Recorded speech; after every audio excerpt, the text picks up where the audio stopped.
എൻ്റെ ഏട്ടനെ മരം മുറിക്കുന്ന പണിയാട്ടോ. എന്നിട്ട് ആ മരം അവൻ തന്നെ വാങ്ങുകയും ചെയ്യും. അപ്പോൾ ഇന്നലെ അവന് മുറിക്കാനുള്ളത് മാവേനി, അതിൽ നിന്ന് കിട്ടിയതാണ് ഈ മാങ്ങകൾ. അപ്പം ഇന്നലെ കൊണ്ട് തന്നിട്ട് എന്നോട് പറഞ്ഞ് നാളെ ഞാൻ വരും, അപ്പോഴേക്കും അച്ചാറൊക്കെ ഇട്ട് സെറ്റാക്കി വെക്കണം കേട്ടോ എന്നൊക്കെ പറഞ്ഞിട്ടാട്ടോ അവൻ പോയത്. അങ്ങനെ ഞാനും അമ്മയും കൂടി ഇതാ അച്ചാറിടാനുള്ളത് വേറെ, ഉപ്പിലിടാനുള്ളത് വേറെ ആക്കിട്ടോ. അച്ചാറിടാനുള്ളത് ഞാൻ ഇതാ ചോപ്പ് ചെയ്തെടുക്കുകയാണേ.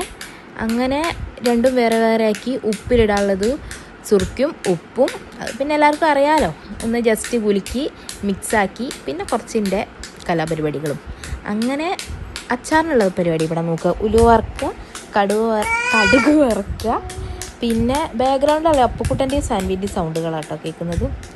അങ്ങനെ അതാ ഞാൻ ഇഞ്ചി വെളുത്തുള്ളി പേസ്റ്റ് ഇട്ട് എണ്ണ ഒഴിച്ച് നന്നായിട്ട് വഴറ്റിയ ശേഷം നമ്മളെ അരിഞ്ഞു വെച്ച മാങ്ങയും കൂടി ചേർത്ത് ഒന്നുകൂടി മിക്സാക്കി. അച്ചാർപ്പൊടിയൊക്കെ ഞാൻ ഇട്ട് കഴിഞ്ഞിട്ട് അപ്പോഴേക്കും അതൊക്കെ എടുക്കാൻ മറന്നുപോയി.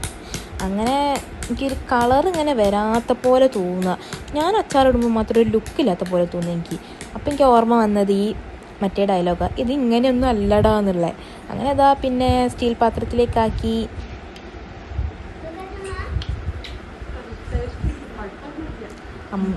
പിന്നെ ബാക്കി ഇതാ കഴുകാനുള്ള